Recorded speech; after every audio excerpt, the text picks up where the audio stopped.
Bonjour à toutes et à tous. Aujourd'hui, question référencement. Faut-il mettre en place un PBN dans sa stratégie de référencement?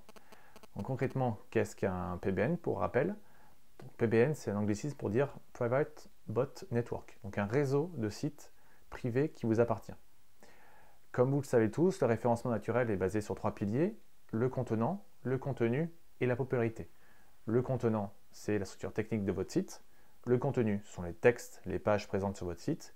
Et la popularité, grosso modo, ce sont les liens que font d'autres sites qui pointent vers votre site principal, vers votre page d'accueil ou vers d'autres pages. Et les liens sont l'essence même du web. On parle d'une toile, la toile internet, ce sont des sites qui font des liens les uns vers les autres. Et plus un site a de liens, plus Google a de chances ou de risques de passer sur votre site internet. Donc grosso modo, pour savoir si un site internet est populaire, Google il prend en compte le nombre de ces liens, il prend en compte la présence de votre marque la mention de votre marque sur d'autres sites internet, et puis il prend en compte également la qualité, la thématique de ces liens. Et vous le savez, pour obtenir davantage de liens, il y a plein de techniques, l'inscription sur des annuaires, l'inscription sur des forums, sur des blogs, de la relation presse, etc., etc. Mais vous le savez, ces supports, ils sont assez saturés. Du coup, il y a une technique qui est très en vogue actuellement, c'est le fameux PBN. Donc c'est grosso modo créer son propre réseau de sites, un ou plusieurs sites à côté, qui vont vous faire des liens vers votre page d'accueil et ou vers vos pages internes. Donc pour monter ce genre de PBN, il faut vous poser plusieurs questions déjà. Quel volume de sites vous allez créer? Est-ce que vous allez en créer 1, 2, 3, etc., etc. Quel type de site allez-vous créer? Est-ce que vous allez créer des sites e-commerce, des sites vitrines, des sites 1 page, des sites 5 pages, des sites 10 pages? Quelles ressources vous allez mettre en place?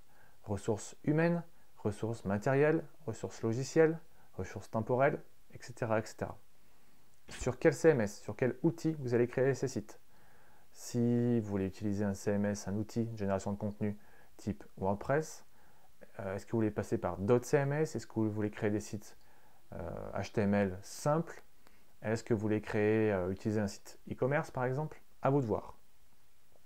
Quel contenu vous voulez mettre en place sur ces sites? Est-ce que vous voulez le rédiger vous-même? Est-ce que vous voulez le confier à un collègue, à un stagiaire? Est-ce que vous voulez l'externaliser à une agence de traduction, à une agence de rédaction? Est-ce que vous voulez le sous-traiter en France, à l'étranger? Voilà, là ce sont déjà un grand nombre de questions pour produire ce PBN. Mais ce n'est pas tout. Il faut aussi savoir à quel rythme vous allez alimenter ces sites en contenu. Quel type de contenu vous voulez apporter? Est-ce que c'est de l'info? Est-ce que c'est du commercial? Quel va être le planning de mise en ligne de ces sites? Donc vous voyez déjà pas mal de questions. Maintenant, vous vous posez sûrement la question, mais un PBN, est-ce que c'est risqué? Il faut savoir que, déjà Google, il est contre ce phénomène parce que ça vient entre guillemets polluer le web avec des sites commerciaux, satellites qui n'ont pas vocation à exister. Mais en soi, il n'y a rien d'illégal. Et si vous faites les choses proprement, dans le sens où vous apportez de la plus-value sur une thématique précise, il n'y a a priori aucun danger éditorial ni danger de parasitisme de concurrence. Voilà, ce sont des sites en plus, vous apportez de l'info en plus sur le web. Donc, a priori, pas de problème de ce côté-là si vous faites les choses proprement, donc pas de problème vis-à-vis de Google. Cependant, le risque peut venir aussi d'un concurrent qui peut vous faire une dénonciation et vous dire en fait, toute votre stratégie de lien elle est basée sur un PBN. Donc, il y a aussi ce risque-là qu'un concurrent vous dénonce via un spam report, donc un formulaire de délation, tout simplement. Et ça peut aller assez loin parce que tout votre réseau peut sauter. Mais bon, plus généralement, enfin plus modestement, ça peut être juste ce site dénoncé qui peut sauter. Donc pour diminuer les risques, grosso modo, voilà, il faut savoir créer des sites de qualité, créer des sites propres, avec des sites qui ont leur propre identité, leur propre marque, leur propre logo, des mentions légales évidemment, Voilà, créer des vrais sites, et dans ces cas-là, Google n'aura pas forcément envie de répondre favorablement à la demande de spam report.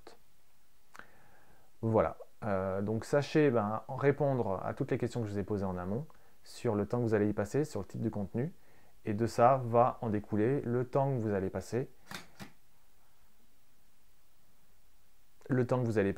et voilà.